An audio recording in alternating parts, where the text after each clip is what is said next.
Hello, everybody on the church channel. We are coming to you live. It is Thursday night. You all know that on Thursday nights here in Washington on the west side, the nearest church for everybody on Thursday nights is in Marysville, close to Smoky Point, right off the 5 freeway. So very easy to get to and participate. It is truly how church is supposed to be. It's the way it was meant, not to go to some building that gets used like once or twice a week and it's just wasting resources that could be used for better things. Instead, we do like the Christ did. The Christ always ate food, hung out together, socialized, and then he would deliver a message. And if the Christ doesn't think he needs to talk more than 15 minutes, I think it's pretty safe to say we should follow that same model.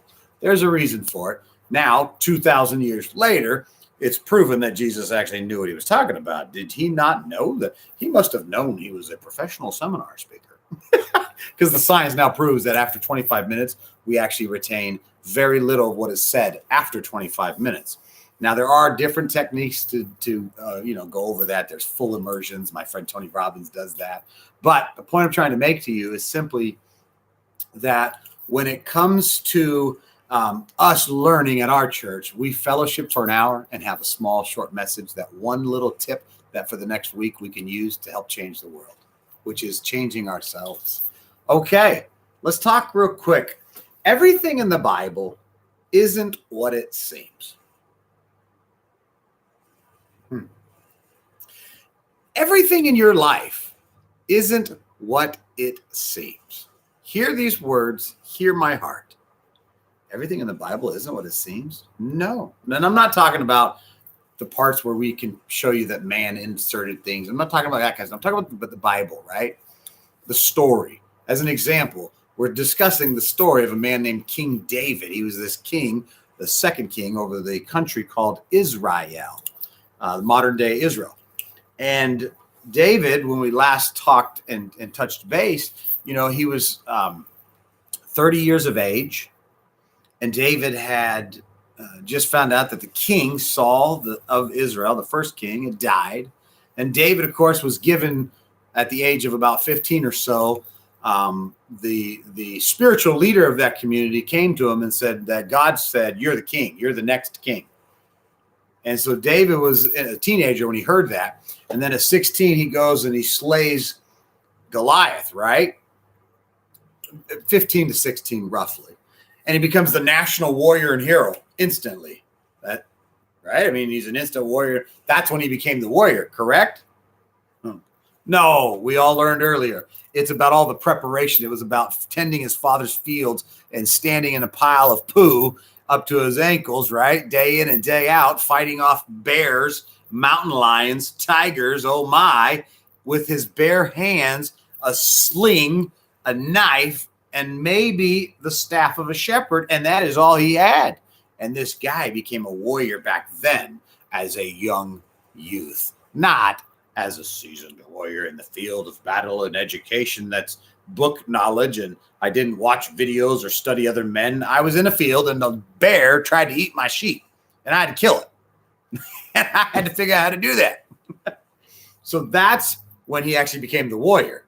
Not when everyone recognized him. There's a difference. He became the warrior in the darkness over here. Are you that person that works out nonstop and, you don't ever tell anybody? You do it late at night. You get home from work and you're out at the gym and you're just busting it. No one knows you go to the gym for 3 hours. No one knows that you work out. No one knows you're doing all these extra things. And then all of a sudden someone recognizes you and go, "Oh my Lord, wow, you just became beautiful. Wow, that's just overnight." Are you crazy? I didn't lose 280 pounds overnight, and I know I'm beautiful. But I lost those 280 pounds one bite at a time, one step at a time, and one day at a time. And so they just acknowledged it, and that's when they said, "Oh, yeah, he's no longer that big, huge, fat guy. He's no longer a shepherd boy. He's a warrior." That's when they recognized it. Now, the warrior for the next few years, right, is the king's son-in-law. And not only is he the king's son-in-law, he's also the warrior for the nation. He is the real leader that they're looking at. And then he goes through this battle where he fights with his father-in-law, and the father-in-law wants to kill him all the time. And he's always on the run, and he gets launched into the mountains, and he's hiding in these caves called Adullam. And there's 400 outlaws, 400 families.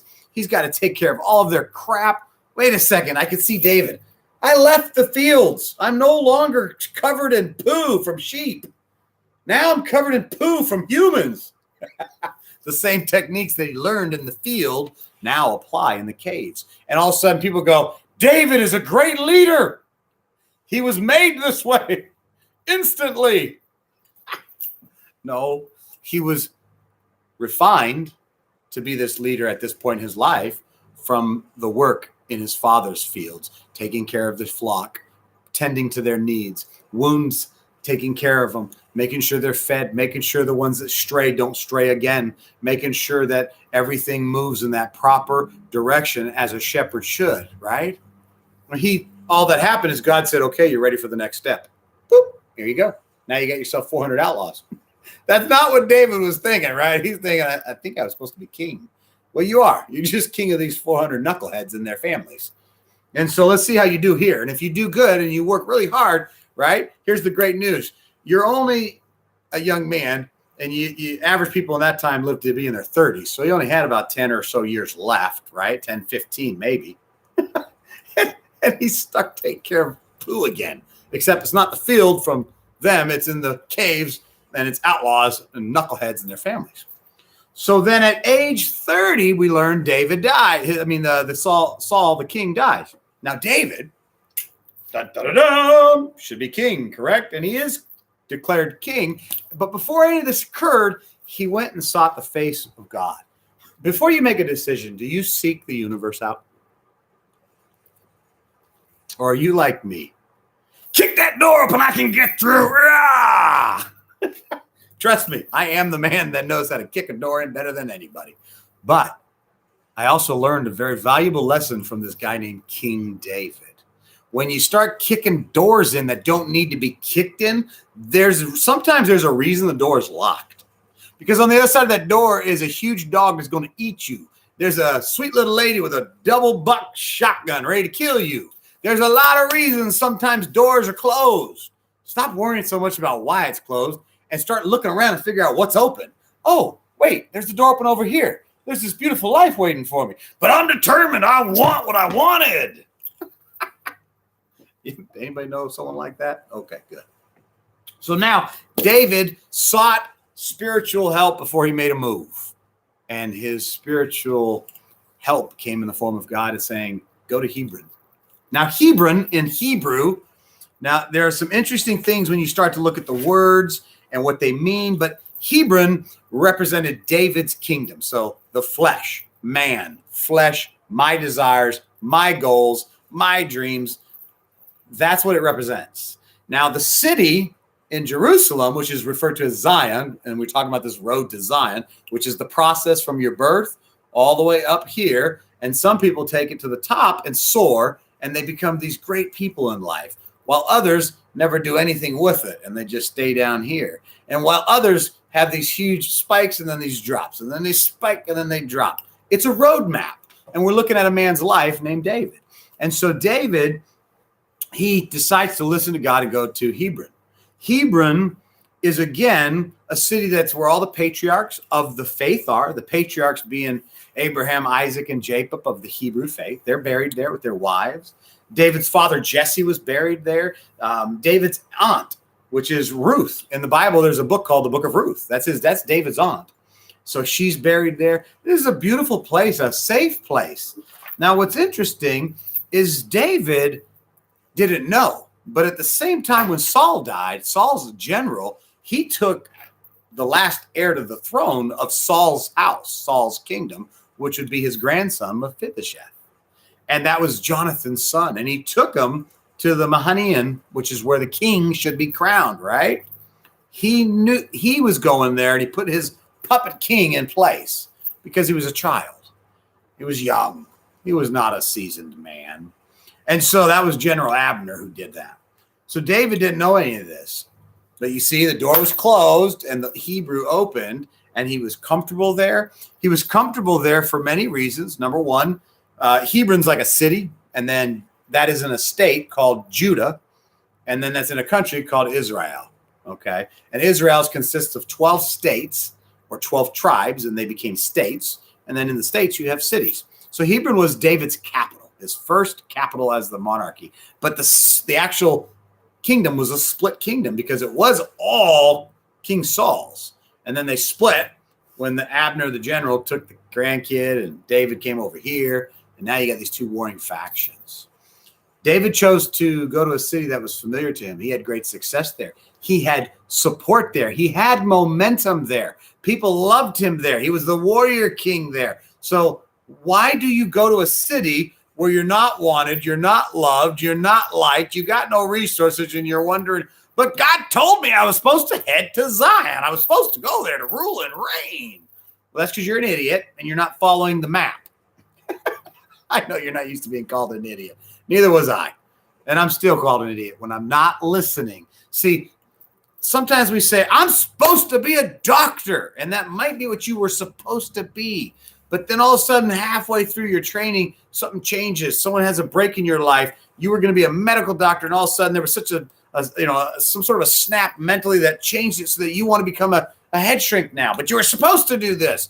But the way things worked out, you became this. Anyone ever been around or had that happen to you? I have. I was supposed to do this job in this career, but then this thing happened, and I thought it was a rejection or a loss. And then all of a sudden I find out, oh my gosh, I'm making so much more money and I'm so much more happy. That is what happens when we flow with the universe. So the universe has a flow, and there's only two ways to work with it. Either you flow with it or you go against it. And if you flow with it, it is amazing. Resources, which is money, tools, things that you need to build whatever it is you're building. Resources just come to you. They just come to you. We needed beds for the men's home this week. We mentioned one thing. We had multiple calls from multiple people saying we've got beds, we've got the mattresses, we've got all these things. If you're flowing with the universe, with God, then guess what? Everything flows. But when you turn around and go, I'm going to fight you, I'm going against the flow, that's the flesh. That's Hebron. Okay? Zion, ruling and reigning in Zion means you're one with the universe. We are one with the universe. Don't laugh at that. I know. You're like, yeah, that's funny. Well, here's why I say don't laugh at it, because you're the idiot laughing at your own dismal failure because you won't see this. You see, people say Michael Jordan was great because he was born that way. BS. Michael Jordan has sons. Anybody know who they are? Do you even know what their names are? Does anyone even know if they even played in the NBA? I know they were in college. Never heard much after that. Don't know much about it. Must not be in the genes. No, it's not. Go ask Michael Jordan. He'll tell you it's not in his genes. Go ask his first coach who told him, you don't even know how to play basketball. You're worthless. Get off the team. How about that? He wasn't born with it. The greats didn't paint because they were born that way. The greats were great because they painted from their birth to their death. And you paint long enough, you become great. I don't know anything about painting, but here's what I do know. I know there's a system and there's a roadmap in this system that works in every field in the world every single time. And if you follow this pattern, you will succeed. But you have to get good at what you're doing. So if I'm going to become a painter, I can assure you in a shorter period of time than most people, I will become really great at painting because I will immerse myself, dedicate myself, and like those greats, they just paint it all day, every day. People always say, hey, dude, tone it down. Take it easy. Stop trying to fix the world. Enjoy it. You're missing it. I'm not working. I don't need to take it easy because this is taking it easy. I love working with all the people that I coach. I love pastoring a church. I love working with my college of bishops. I love working on building an orphanage in another country in Ghana that we're looking at. I love opening up mental health facilities where we can take a person from prison and mental health and do this because I know where I'm supposed to rule and reign, but I can't get there until I can get out of this town called Hebron where I'm stuck. Now, how many of you put yourself in a town called Hebron where you're stuck? Why are you stuck? These are some good questions you need to be asking yourself. There's a reason we're stuck there. So now, David was in Israel for the city of Hebron for 7.5 years. And then, unfortunately, when the death of King Saul's grandson occurred, And that was all over with. All of the leaders came to David in Hebron and said, okay, all 12 states, all 12 tribes, all 12 leaders. And they said, we ask for you to be our king. Then and only then, after 7.5 more years, David saw it's time to leave my flesh and go into this flow with God. And it's scary because Jerusalem is symbolic of the holy city. And it's important to understand when you're looking at a city of the magnitude of Jerusalem, and I'm not even talking about the current context, just back then, there's always an interesting thing where David had Hebron, right? It was a place of submission for him. He had to learn how to rule and reign there on a bigger level than he did when he was in the caves of Adullam, absolutely, because now he's ruling an entire state. Over here, he was just ruling 400 families, 400 outlaws and their wives and children. So 1,000 to 2,000 people maybe that he was managing. Down here, he was in the fields with his father's sheep. He only had a few sheep, right? A small herd. That was his sole job. That was it. So you notice he's following this pattern. He's now in Hebron, which again, it's representing a place where he can just submit and feel like, look, I'm not worthy to go and be king in Israel, because Israel, Jerusalem, Zion, is a holy city. And David never felt holy. He never felt good enough. He did not feel worthy. Is there anybody listening to this right now that says, I don't feel worthy sometimes? I've been there.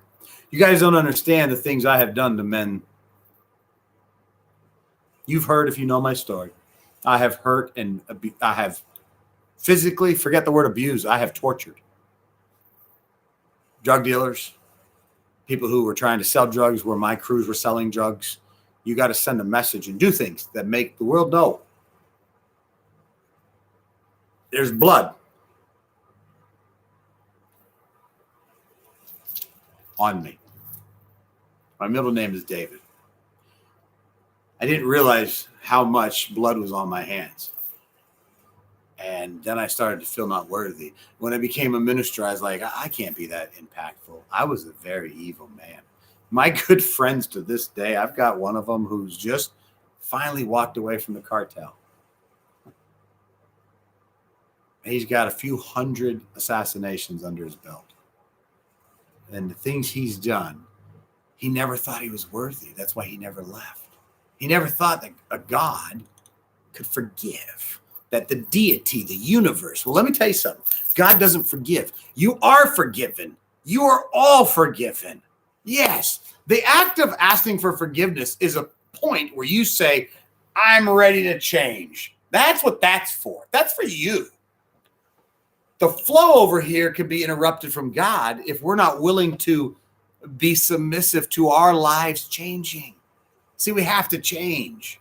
We have to, or we wither and die on the vine. So David felt he was not worthy, and Zion being a holy city, it was the last city to fall, by the way. So there's a balance here. There's Hebron and there's Zion. There's the flesh, and then there's our destiny. There's God. And so you're trying to figure this all out, right? Well, I'm not worthy to move up here. I mean, this is the whole country. This is the big show. This is going to the NBA, guys. I mean, I'm a great basketball player in college, but I can't get into the NBA. Well, I'm a really good office manager, but I've never managed a company that had 100,000 people. When they first gave me the chance to be an executive vice president of a publicly traded company, I'm not going to tell you how young I was, but it was sick. Let me think. I'm sorry. I got to get my dates right. I was in my early 30s, 32 or 33. Forgive me if I'm off by a year, but right around my early 30s, I was not ready in some people's minds to lead a division that could do $100 million. I had only managed stuff that was like 10 million. One time we got up to like 15 million, and I thought I was like huge, right? And now all of a sudden there's an opportunity to make the $100 million, right? I jumped right in. But I jumped right in because I followed this roadmap. See, I worked in the fields of another man's farm, my father. And then I worked for other men and in their fields. And each time I learned, I gleaned, I learned, I listened, I absorbed, I ate wisdom from them because they knew how to do it. And then I went out, and next thing you know, there's another promotion, right? Then there's another promotion. And that is the flow of nature. So Hebron is associated with that, the flesh and the kingdom. We're the master of our fate. I and I alone. Now, you've heard me say this, and that is true. I and I alone am the master of my own fate. So David was the master, and he could have accelerated, but he didn't. He chose to be crushed and focus on the fact that he was a murderer, an adulterer, all kinds of other things that he did. Horrible things. A womanizer, a drunk. He drank a lot. This is the only guy in the Bible, I might add, that in the entire Bible, the only person there that God actually said, David is a man after my own heart. Wow. Why is that? I believe it's because David found the key word. See, the Bible uses this word sin. And that's an English word. That's not the real word. The real word means to miss the mark. So when you hear someone like the Christ in the New Testament say, you sinned, it just means you missed the mark. Anybody ever missed the mark? I miss it all the time. I missed the mark when I broke a man's leg with a baseball bat. I missed the mark when I took a bunch of my street soldiers to Juarez to watch an execution. I missed the mark on a lot of things in my life, folks. But I saw David's life and I said, there's something David did. He repented and he changed. He repented and he changed. Now, did he repent and murder again? He did. So it really wasn't change. And eventually he stopped living by the sword. Eventually he learned. Had he learned faster and quicker, he could have avoided much suffering because he was focused on the flesh and not focusing on the flow of God in the universe. So when we look at what you're born with, well, you got this David. He was born here, comes down here. He's 16, right? And this huge gap. That's just when the people in society recognized him as a warrior. He spent the first 16 years becoming the warrior. And then between 16 and 30, when he became king, he had to go on the run. He had to hide from the king who was trying to kill him, his father-in-law. And then he had to go and learn how to be an administrator and how to be a counselor and how to be all these things to 400 outlaws and their families. Then they recognized him as a king at 30. He was already made a king back in the field with the poo. And then he goes through this process of a 40-year rulership as the king. 40 years. He died at 70. The average human at that time only lived in their 30s. David lived twice as long as everybody. He also committed atrocious acts. And some of them we'll talk about later. But today's key is this. In your life right now, over here, what is the city that you're hiding in? The refuge that you're like I'm safe here. I'm comfortable. I'm happy. I'm a little king, right? I got my little state. It's good. I'm a bad guy from my past. I murdered, I raped, I pillaged, I destroyed. I don't know what you've done, folks. I'm naming things. I've robbed the banks. I've committed adultery. I have named whatever it is that you think that is unforgivable, that won't make you worthy, and stop it. You missed the mark. Wait, are you telling me killing someone is missing the mark? Absolutely. Is it missing it in the worst way? Absolutely. And that's why there's a big penalty for it. Okay. But make sure you understand this. It's still just missing the mark. I can show you people who have murdered people, and then the rest of their life, they have become the kindest, sweetest person. They saw what they did. They saw how they missed the mark. They turned and said, let's change. And I can name names of celebrities who you all love and singers who you all love and authors who you all love. And yet when they were kids, they murdered or they raped someone or they were a massive drug addict. And they got so many people hooked on drugs, selling drugs, and they had people turning into prostitutes because of the drugs that they sold. That blood is all on my hands. But I'm here to tell you, you're worthy. You're worthy as the rapist or the murderer. You're worthy as the adulterer. You are worthy because you missed the mark. And David missed the mark. And he spent most of his time in his first kingdom ruling because he kept missing the mark. I believe he could have got out of Hebron sooner. Going to Hebron was correct. How long he would needed to stay there until he got to the big show? Well, that was up to him.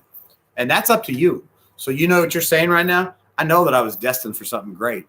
Then here's what I'm going to tell you to do. Figure out how to get the hell out of your way because you're the person stopping yourself. You're the only one that's delaying this thing. You don't see it. You don't know it until you finally pop out above the clouds And then you look around and you're like, holy crap, I have been missing it. I didn't even realize my promised land, my everything was like right here this whole time. And I'm fighting like a mad dog to go this way. And every door is closed over here. And everything I try to do is just getting rejected.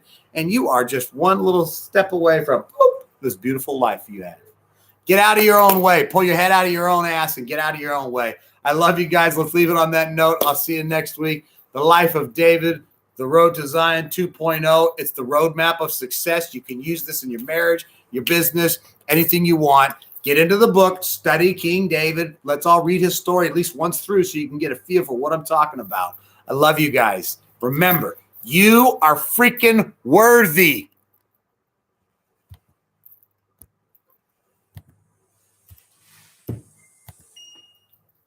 Do you hear me?